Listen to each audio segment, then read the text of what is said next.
రంగారెడ్డి జిల్లా తుర్కయాంజిల్ మున్సిపాలిటీ మన్నెగూడలో ఇబ్రహీంపట్నం కార్యాలయం నూతన భవనాన్ని ప్రారంభించారు రవాణా మరియు బీసీ సంక్షేమ శాఖ మంత్రి పొన్నం ప్రభాకర్. ఇబ్రహీంపట్నం ఎమ్మెల్యే మల్రెడ్డి రంగారెడ్డి. ఈ కార్యక్రమంలో ఇబ్రహీంపట్నం కాంగ్రెస్ నాయకులు, కార్యకర్తలు, అధికారులు పాల్గొన్నారు.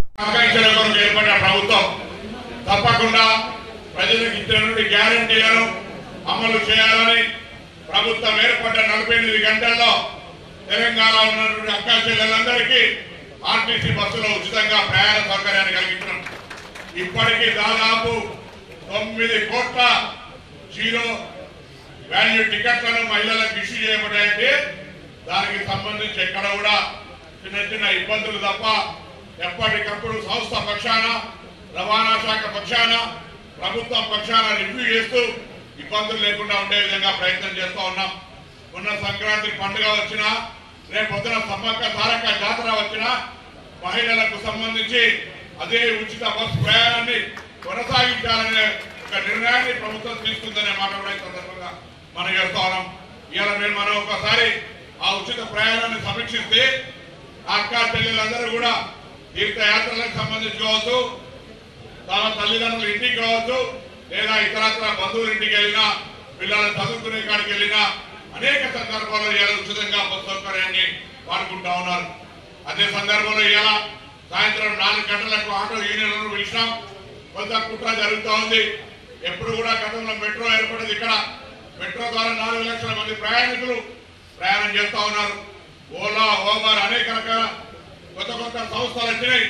ఆనాడు లేని ఆందోళన ఇప్పుడున్నటువంటి కొంత రాజకీయ పార్టీలు ఆటో వాళ్ళను రెచ్చగొట్టే ప్రయత్నం చేస్తున్నారు.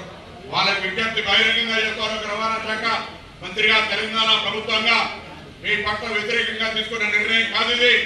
మీకు తప్పకుండా ఏదైనా ఇబ్బంది కలిగితే ఆ సమస్యను పరిష్కరించేటువంటి ఒక సానుకూలమైన విధంగా మా ప్రభుత్వ లక్ష్యం ఉంది. ఆ ముఖ్యమంత్రి గారి ఆదేశం, మా ప్రభుత్వ విధానం అనేటువంటి సందర్భంగా మనం చేస్తూ ఉన్నాం. తప్పకుండా అనవసరమైనటువంటి వాళ్ళ చక్రాల పడి ప్రొటెస్ట్ చేసి ఇబ్బంది పడే అవసరం లేదు. ఇదే రోజు 4 గంటలకు సెక్రటరియట్ లో అధికారికంగా వాళ్ళకి ఆహ్వానించినాం, రమ్మని చెప్పినాం. వాళ్ళని వింటాం. తప్పకుండా వాళ్ళకి సంబంధించిన సమస్యల్ని ప్రభుత్వం దృష్టికి తీసుకుపోయి పరిష్కారం చేసి ప్రభుత్వంలో ఉన్నటువంటి కేబినెట్ లో చర్చ చేసి వాళ్ళ సమస్యలకు ఏమి ఇబ్బంది ఉంటే తొలగిస్తాం. కానీ మేము మహిళల పట్ల నిర్ణయం తీసుకుంటే దాన్ని వ్యతిరేకిస్తున్న రాజకీయ పార్టీలను అడుగుతా ఉన్నా, మీకు మహిళలకు ఉచితంగా బస్సు చేయడం అనేది ఇష్టం లేదా అని అడుగుతా ఉన్నా.